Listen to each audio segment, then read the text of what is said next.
Wednesday. You know what that means. It's time for another Against the Wall.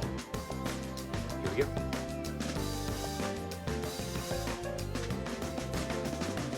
So today we're in the book of 2 Samuel. We're in chapter 11, and I want to read some verses to you here. It says in verse 20, "If it happens that the king's wrath rises, and he says to you, 'Why did you approach so near to the city when you fought? Did you not know that they would shoot from the wall? Who struck Abimelech, the son of Jerubbesheth?'" Easy for you to say. "Was it not a woman who cast a piece of millstone on him from the wall, so that he died in Thebez? Why did you go so near the wall? Then you shall say, 'Your servant Uriah the Hittite is dead also.'" So they go and tell David this, and then they tell him, "The archers shot from the wall at your servants, and some of the king's servants are dead, and your servant Uriah the Hittite is dead also." Then David said to the messenger, "Thus you shall say to Joab, 'Do not let this thing displease you, for the sword devours one as well as another.'" And he tells him to get strengthened, attack the city, overthrow it. Now the problem is, why did he say, look, if the king gets mad, say to him, "Oh, by the way, Uriah the Hittite is also dead"? See what happened, one of David's valiant men, one of his best soldiers, was killed in the battle, and they didn't want David mad, so they're like, "Oh yeah, by the way, Uriah's dead." And then the soldier kind of like, messenger's like, waits like, "Oh, what's going to happen next?" And he was told to say this, and the reason why is the whole plan was for Uriah to die. Why did he have to die? Because David sinned. He slept with his wife. She got pregnant, and he had to find a way to cover it up.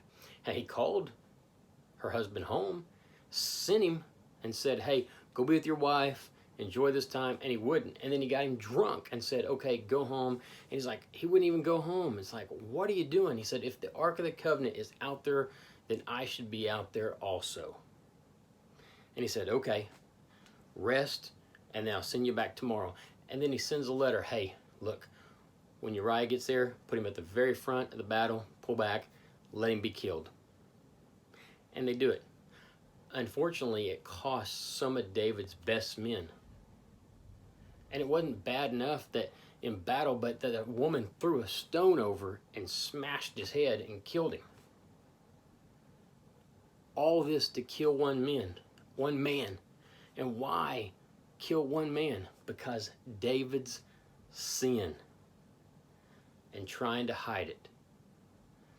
You know, I said when your back's against the wall, it's got you feeling small. Don't worry, there's a verse about that. The point is here is sometimes you shouldn't be near the wall at all. Because remember, there's always somebody on top.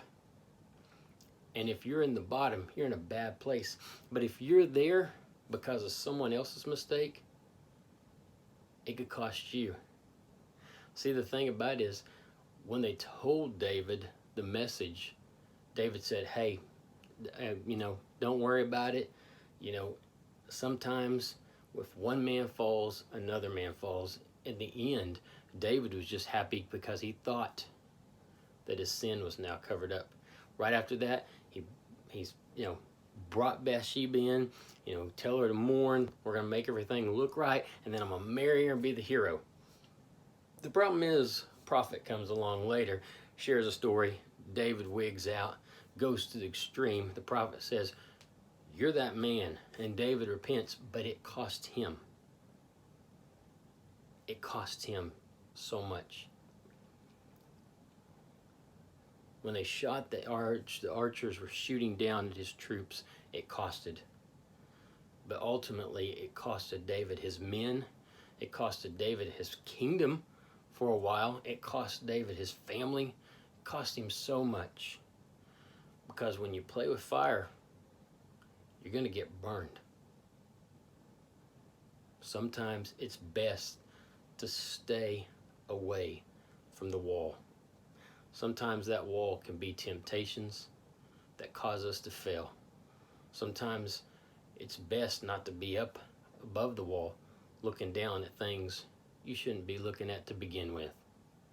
Sometimes the best thing to do is just to stay away from the wall. It's always safer when you're in God's will instead of trying to chase after your own will. And that's it for today. I hope you had a good time with this. I hope this touched your heart. And I hope that you remember, when you play with fire, you're going to get burned. Until next time.